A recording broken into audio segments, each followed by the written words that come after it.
പ്രസാദ് ശർമ്മ കരിന്തറ മാന്ത്രിക വൈദ്യമഠം ഇന്ന് പറയുന്ന മറ്റൊരു വശ്യപ്രയോഗം എന്ന് പറയുന്നത് സർവജനമുഖ ഹൃദയം വശീകരിക്കാൻ വേണ്ടിയിട്ടാണ്. സർവജനങ്ങളെയും വശീകരിക്കുന്ന ഒരു ക്രിയയാണ് ഇപ്പോൾ പറയുന്നത്. ഇതിന്റെ കാര്യം എന്ന് വെച്ചാൽ നമ്മൾ മുന്നൊരു വീഡിയോ ഇട്ടുണ്ടായിരുന്നു. വെള്ളം എടുത്തിട്ട് നമ്മൾ ജപിച്ചിട്ട് മുഖം കഴുകാൻ വേണ്ടിയിട്ട്.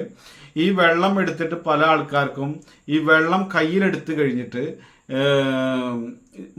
ജപിച്ച് തിരുമ്പിക്കും വെള്ളം കംപ്ലീറ്റ് പോവുകയാണ്. അത് മുഖത്തേക്ക് പുരട്ടി കഴിയുമ്പോൾ വെള്ളമില്ല.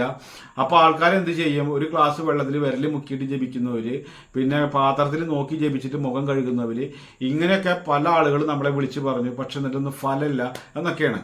പക്ഷെ ഒരു വിധി എന്ന് പറയുന്നത് ആ വിധി പ്രകാരം ചെയ്താൽ തന്നെയാണ് ഫലം കിട്ടുള്ളൂ. കാരണം ഇത് ഗ്രന്ഥങ്ങളിൽ എഴുതിയിട്ടുള്ളതാണ്, നമ്മൾ പറയുന്നതും പ്രയോഗിക്കുന്നതും ഒക്കെ. അപ്പോൾ വെള്ളം എടുക്കുമ്പോൾ കുറച്ചായാലും മതി, ഒരു കുമ്പിളിൽ എടുക്കുക എന്നുള്ളതായിരുന്നു. പക്ഷെ അതും ആൾക്കാർക്ക് പറ്റാത്തത് കൊണ്ട് ഇതിന് കയ്യിൽ നോക്കി നമ്മൾ മന്ത്രം ജപിച്ചിട്ട് മുഖം തുടച്ചു കഴിഞ്ഞാൽ വശ്യമായി വരുന്ന ഒരു മന്ത്രമാണ് ഇപ്പോൾ പറയുന്നത്. ഇതിന്റെ ആവശ്യകത എന്ന് പറയുന്നത്, നമുക്ക് ജോലി സ്ഥലത്ത് നമ്മളെ തീരെ കണ്ടുകൂടായിക വരിക, നമ്മൾ അതുപോലെ തന്നെ പല സ്ഥലത്തും കുടുംബപരമായിട്ടുള്ള ആളുകൾക്ക് കണ്ടുകൂടാ, ബന്ധുക്കൾക്ക് കണ്ടുകൂടാ, സ്വന്തം മക്കൾക്കും കണ്ടുകൂടാ, ഭാര്യയ്ക്ക് കണ്ടുകൂടാ, ഭർത്താവിന് കണ്ടുകൂടാ, സഹോദരങ്ങൾക്ക് കണ്ടുകൂടാ. എന്താണ് ഈ കണ്ടുകൂടായികയുടെ പിന്നിലെന്ന് ഈ വ്യക്തിക്കും അറിയില്ല. എന്ത് തെറ്റായ ദൈവം ഞാൻ ചെയ്ത്, എന്ത് ചെയ്തിട്ടാണ് ഇപ്പൊ എന്നോട് ഇങ്ങനെ ഇവരിങ്ങനെ മിണ്ടാണ്ട് നടക്കേണ്ട ആവശ്യമുള്ളത് എന്ന് ഇവരെന്നെ ആലോചിച്ചിട്ട് ഇവർക്ക് സങ്കടം വരും. കാരണം എന്താണ് ഇവരുടെ തെറ്റിച്ചെങ്കിൽ അവർ തിരുത്താൻ തയ്യാറാണ്. കാരണം ഇവരോട്ട് എല്ലാവരുമായിട്ട് ലോക്യത്തിലും സന്തോഷത്തിലും നിൽക്കാൻ ആഗ്രഹമുണ്ട്. പക്ഷെ ആർക്കാർക്കും കണ്ടുകൂടാന്നുള്ള ഒരു പ്രശ്നമാണ് ഇവരുടെ ഏറ്റവും വലിയ പ്രശ്നം. അങ്ങനെ കുടുംബാതിഥികളിലും ബന്ധുക്കളിലൊക്കെ വിരോധമായിട്ട് നടക്കുമ്പോൾ നമുക്ക് മാനസികമായിട്ട് ആകെ മടുപ്പ് വരും. എന്തിനാ അങ്ങനെ ജീവിച്ചിട്ട് എന്നൊക്കെ പറയുന്ന ആൾക്കാരുണ്ട്. പിന്നെ മാനസികമായിട്ട് ഭയങ്കര ഇറിറ്റേഷൻ ഫീൽ ചെയ്യും. ഇത് ജോലിക്ക് പോയി കഴിഞ്ഞാൽ എല്ലാവരും ഒറ്റപ്പെടുത്തും. അവര് 10 ആളുണ്ടെങ്കിൽ 9 ആൾ ഒരു കെട്ട്, ഒരാളൊന്നും എനിക്ക് കൂട്ടില്ല. അപ്പൊ അങ്ങനെയൊക്കെ വരുമ്പോൾ ഈ ഒറ്റപ്പെടൽ എന്ന് പറയുന്നത് ശരിക്കും പറഞ്ഞാൽ ഒരു കൊല്ലണേന് തുല്യമാണ്. കാരണം ആരുടെ ഇടയിലും ഒരു നിലയും വിലയില്ലാത്ത ഒരാളായി തീരുക, ആർക്കാർക്കും വേണ്ടാത്ത ഒരാളായി തീരുക, നമ്മളെന്ന് പറഞ്ഞത് കേൾക്കാനുള്ള മനസ്സില്ലാത്തവര്, അഥവാ എന്തെങ്കിലും പറഞ്ഞെങ്കിൽ തന്നെ അതിൽ കുറ്റാക്കിയിട്ട് മാറ്റുക. ഇതുപോലെ തന്നെ ഒരു തരത്തിലും നിലയും വിലയില്ലാതെ നമ്മളൊരു ഒന്നിനും പെടാത്ത ഒരാളായി മാറിയിരിക്കുന്ന വ്യക്തികൾക്കൊക്കെ അങ്ങേറ്റം പ്രയോഗിക്കാനാണ് ഈ സർവജനവശ്യം എന്നുള്ളത്. സർവജനവശ്യത്തിന്റെ പ്രയോഗത എന്ന് പറഞ്ഞാൽ, നമുക്ക് ഭർത്താവിന്റെ ഭാഗത്തു നിന്നല്ല പ്രശ്നം, കുടുംബാതിഥികളുടെ ഭാഗത്തു നിന്നല്ല പ്രശ്നം, മക്കളുടെ ഭാഗത്തു നിന്നല്ല, ബന്ധുക്കളുടെ ഭാഗത്തു നിന്നല്ല, പക്ഷെ എല്ലാവരുടെ ഭാഗത്തു നിന്നും കുഴപ്പമാണ്. അങ്ങനെ വരുമ്പോഴാണ് നമ്മൾ സർവവശ്യമായിട്ട് ഉപയോഗിക്കുക. ഇല്ലെങ്കിൽ ഒരു സ്ത്രീയുടെ ഭാഗത്തു നിന്നാണ്, നമുക്ക് വേണ്ടപ്പെട്ട ഒരാളാണെന്നുണ്ടെങ്കിൽ മാത്രമേ നമുക്ക് പ്രയോഗിക്കേണ്ട ആവശ്യമുള്ളൂ. ഒരു സ്ത്രീ നമ്മളായിട്ട് മിണ്ടിയില്ലാച്ചിട്ട് അവരെ മന്ത്രം ചൊല്ലി വശീകരിച്ച് വേണമെങ്കിൽ മിണ്ടിച്ചാൽ മതി, പോയി പണക്കം പറയാം നമുക്ക്. കാരണം എന്താണെന്നറിയോ, നമുക്കൊരാൾ മിണ്ടിയില്ലാച്ചിട്ട് നമുക്ക് ചാവൊന്നുമില്ലല്ലോ. പക്ഷെ ആരും മിണ്ടാണ്ടായി കഴിഞ്ഞാൽ എന്താവും? അവിടെയാണ് നമ്മുടെ പ്രശ്നം. കാരണം വെച്ചാൽ നമുക്ക് ഒരാൾ മിണ്ടിയില്ലെങ്കിൽ അവർ ആണെങ്കിൽ മിണ്ടിയാൽ മതി, അല്ലെങ്കിൽ പോയി പണിയൊക്കെ നമുക്ക് ഒഴിവാക്കാം. പക്ഷേ ആരും മിണ്ടാതെ വന്നു കഴിഞ്ഞാൽ എന്തായി? നമ്മൾ തരം താഴ്ന്നു പോകും. കാരണം ആരുടെ ഇടയിലും ഒരു വില ഇല്ലാത്ത ഒരാളായി മാറും. ഇതിനെ മറികടക്കുന്ന ഏറ്റവും നല്ലൊരു സംഭവമാണ്. ഇതും ചെയ്യേണ്ടത് എന്താണെന്ന് വെച്ചാൽ, മുന്നേ പറഞ്ഞ പോലെ കയ്യിൽ വെള്ളം എടുത്ത് ചെയ്യാനാണ് പറഞ്ഞിട്ടുണ്ടായിരുന്നത്. പക്ഷെ അത് ചെയ്യാതിരിക്കുക. ഇത് വേണ്ടത് എന്ന് വെച്ചാൽ, മന്ത്രം നമ്മൾ ഓൾറെഡി 1000 തവണ ജപിച്ചിരിക്കണം. ഈ ജപിച്ചു കഴിഞ്ഞ മന്ത്രമാണ് നമുക്ക് മന്ത്രസിദ്ധി ഉണ്ടാവുള്ളൂ. ഈ മന്ത്രസിദ്ധി നമ്മളെ ഉള്ളിൽ നിൽക്കുന്നത് എടുത്ത് പ്രയോഗിക്കുമ്പോഴാണ് നമുക്കതിന് ഫലം കിട്ടുള്ളൂ. ഇത് ആളുകൾ ഓടിയിട്ട് ചെന്നിട്ട് ഇത് 8 പ്രാവശ്യം ചെല്ലിയിട്ട് അല്ലെങ്കിൽ 10 പ്രാവശ്യം ചെല്ലിയിട്ട് ഇത് പണ്ട് ആകെ കെട്ടിമറിഞ്ഞ് വീഴുന്നു വിചാരിക്കരുത്. കാരണം എന്താണെന്ന് വെച്ചാൽ, ഇതിനൊക്കെ ബാധാദോഷങ്ങൾ മാറുന്ന പരിപാടികൾ ഒരു കർമ്മം ചെയ്താലൊക്കെ അപ്പോഴേക്കപ്പം ഇതാവും. വശീകരണം എന്ന് പറയുന്നത്, നമ്മളിത് ചെയ്ത് കഴിഞ്ഞപ്പോൾ ഇത് മന്ത്രം കയ്യിൻ്റെ അടിയിൽ നോക്കിയിട്ട് ഇങ്ങനെ ജപിച്ചതിന് ശേഷം 21 തവണ ജപിച്ചു. എന്നിട്ട് നമ്മൾ മുഖം ഒന്ന് തുടക്കുക മാത്രമേ ചെയ്യണത്. 21 പ്രാവശ്യം തുടക്കിൽ ഒരു പ്രാവശ്യം മതി.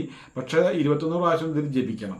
ജപിച്ചതിന് ശേഷമാണ് നമ്മൾ തുടയ്ക്കുന്നത്. ഈ തുടയ്ക്കുമ്പോൾ എന്തായി? ഈ കയ്യിലേക്ക് നമ്മൾ ജപിച്ച മന്ത്രത്തിന്റെ വൈബ്രേഷൻ നമ്മുടെ മുഖത്തിലേക്ക് പകർന്നു കഴിഞ്ഞു.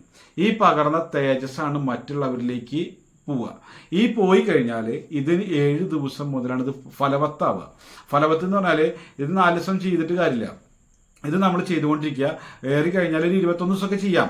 ചെയ്യുന്നതിൻ്റെ ഉള്ളിൽ 7 ദിവസം മുതലാണ് നമ്മളെ കുറിച്ചിട്ടുണ്ടായിരുന്ന വിരോധമുള്ള ആളുകൾക്ക് നമ്മളെ കുറിച്ചിട്ട് നല്ലൊരു ആ പോസിറ്റീവായിട്ടുള്ള ചിന്ത വരിക.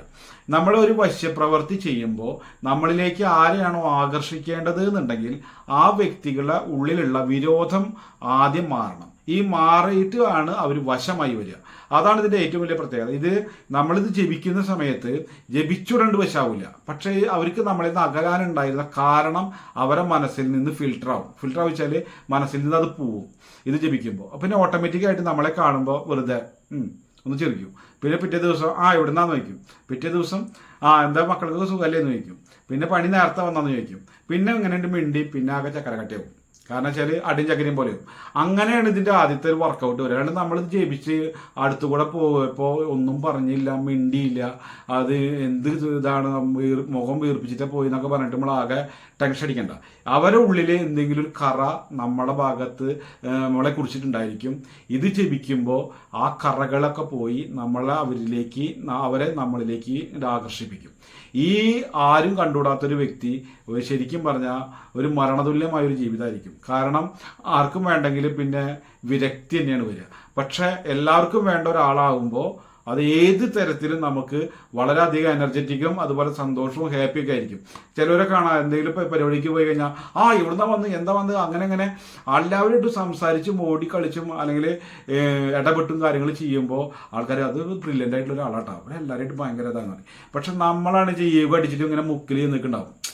ഈഗോ അടിച്ചിട്ട് മുക്കിൽ നിൽക്കുന്ന ആരും മിണ്ടാനുമില്ല പറയാനുമില്ലാതിരിക്കുമ്പോഴാണ് അപ്പം തന്നെ നമ്മളെ ചൈതന്യം പോയി തേജസ്സും പോയി ഒക്കെ പോയി ഒരു ജാതി എന്തെന്നാ പറയുക ഒരു പ്രത്യേക ഒരവസ്ഥ വരും.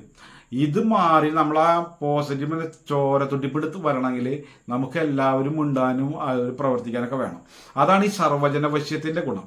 ഇത് ഒരു സ്ഥലത്തല്ല, പല സ്ഥലത്തും നമുക്കിത് ആവശ്യമുണ്ട്.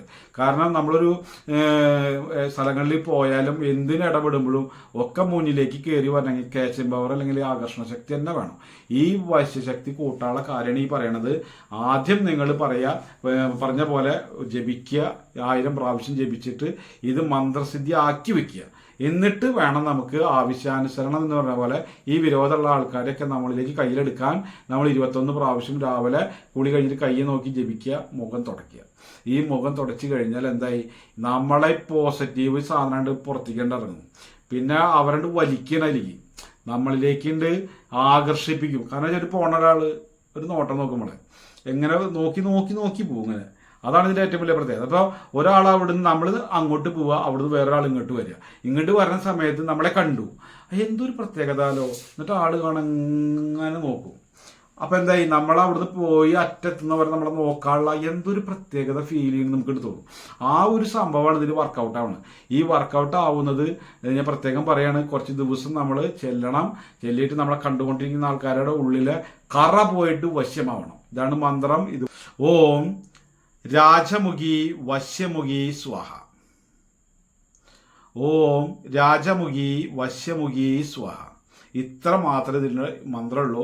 ഓം രാജമുഖി വശ്യമുഖി സ്വാഹ. ഓം രാജമുഖി വശ്യമുഖി സ്വാഹ. ഓം രാജമുഖി വശ്യമുഖി സ്വാഹ.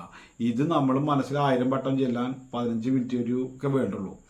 ഇത് നമ്മൾ ഓൾറെഡി ഒരു മാലയോ ഒരു എണ്ണം പിടിക്കുന്ന കൗണ്ടറോ എന്തെങ്കിലും ഉണ്ടെങ്കിൽ ഓം രാജമുഖി വശ്യമുഖി സ്വാഹ, ഓം രാജമുഖി വശ്യമുഖി സ്വാഹ എന്നിട്ട് നമ്മളിത് ജപിച്ച് വെച്ച് കഴിഞ്ഞാൽ നമ്മളുടെ നെഗറ്റീവായിട്ടുള്ള ആ ദൃഷ്ടിബാധ പോയി നമ്മളിലേക്ക് ആകർഷണ ശക്തിയുടെ മന്ത്രസിദ്ധിയായി കഴിഞ്ഞു. അത് നമ്മൾ കയ്യിൽ നോക്കി ജപിച്ച് മുഖത്തേക്ക് ഇതാക്കി കഴിഞ്ഞാൽ ആ മന്ത്രപ്രഭാവം നമ്മളിലേക്ക് വന്നു കഴിഞ്ഞു. ഈ ഒരൊറ്റ സംഭവം മതി, എന്തായി സകല ആൾക്കാരും വരാം. അപ്പം അങ്ങനെ ആരെങ്കിലും വിരോധമായിട്ട് നിൽക്കുന്നവരും പ്രശ്നക്കാരായിട്ടുള്ള ആൾക്കാരൊക്കെ ഉണ്ടെങ്കിൽ നമ്മൾ ഈ മന്ത്രം പ്രയോഗിക്കുക. അപ്പോൾ എന്താ, എല്ലാവരുടെ ഇടയിലും വേണ്ടപ്പെട്ട ആളായി. നമ്മൾ എല്ലായിടത്തും ചെന്നാലും ഒരു നേതാവ് പോലെ എന്താ എവിടുന്ന എല്ലാവരും ഇടപെടാനും എന്തിനും ഒരു പ്രത്യേക ഈ ആകർഷണം എന്ന് പറഞ്ഞ സാധനം ഉണ്ടായത് മാത്രം തന്നെയാണ് നമുക്ക് നിലയും വിലയുള്ളൂ. അപ്പോൾ എവിടെ ചെന്നാലും നമുക്ക് ഭയങ്കര സ്റ്റാൻഡേർഡും അതുപോലെ ഒരു നിലവാരമൊക്കെ ഉണ്ടാകും. ആയി കഴിഞ്ഞാൽ നമ്മളെല്ലായിടത്തും ആരായി റിച്ചായി. ഇതിനു വേണ്ടിയിട്ടാണ് ഇതൊക്കെ ചെയ്യുന്നത്. അപ്പോൾ ഈ വിരോധങ്ങളൊക്കെ ഉള്ള ആൾക്കാരുണ്ടെങ്കിൽ ഇത് പ്രയോഗിച്ച് നോക്കുക എന്നല്ല, ഫലം 100ആണ്. പക്ഷേ ഈ ആൾക്കാർക്ക് ഫലം കിട്ടാത്തത് എന്താണെന്ന് വെച്ചാൽ ഇത് നല്ലപോലെ ആരും ചെയ്യില്ല എന്ന് എനിക്ക് തോന്നുന്നു. കാരണം വെച്ചാൽ ഞങ്ങളൊക്കെ ഇത് ആൾക്കാർക്ക് പ്രയോഗിച്ചു കൊടുക്കുമ്പോൾ ടച്ചിട്ട് ഫലിക്കുന്നുണ്ട്. കാരണം നമ്മളിത് ജപിക്കുന്നുണ്ട്, മന്ത്രസിദ്ധി ഉള്ളതുകൊണ്ടായിരിക്കാം. പക്ഷെ ഇത് ആൾക്കാർ ഇതൊരു ഇപ്പൊ എന്താ പറയാ സ്വിച്ചിട്ട ബൾബത്തിനെ പോലത്തെ ഒരു ഫലം കിട്ടും എന്ന് വിചാരിച്ചിട്ടാണ് തോന്നുന്നുണ്ട്. ഇതൊക്കെ ഞാൻ 7 പ്രാവശ്യം ചെയ്ത് ഇതിന്റെ ഒരു ഫലമല്ലോ വായിച്ചിട്ട് എന്നെ വിളിക്കാറുണ്ട്. പക്ഷെ അത് പറഞ്ഞു നോക്കുമ്പോൾ അയ്യോ ഞാൻ അങ്ങനെയൊന്നും ചെയ്തിട്ടില്ല കേട്ടാ, ഞാൻ ഇങ്ങനെയൊന്നും ചെയ്തിട്ടില്ല, വെള്ളം കിട്ടുമ്പോൾ ക്ലാസ്സിൽ വിരൽ മുക്കിയിട്ടൊക്കെ ജപിച്ചു എന്നൊക്കെ പറയണം. അപ്പോൾ ഇതുപോലെ ചെയ്യുക, നിങ്ങളുടെ പ്രശ്നങ്ങൾക്ക് പരിപൂർണമായിട്ടുള്ള ഫലം ഉണ്ടായിരിക്കും. വൈദ്യം ജ്യോതിഷം മാന്ത്രികം എന്നുള്ള വീഡിയോകളാണ് നമ്മൾ അപ്ലോഡ് ചെയ്യാറ്. ആദ്യമായിട്ട് ചാനൽ കാണുന്നവർ ഒന്ന് സബ്സ്ക്രൈബ് ചെയ്തിടുക. എന്തെങ്കിലും ഗുണമുള്ള ഒരു കാര്യം നിങ്ങൾക്ക് നമ്മുടെ ഭാഗത്ത് നിന്ന് ഉണ്ടായിരിക്കും, അത് ഉറപ്പ്.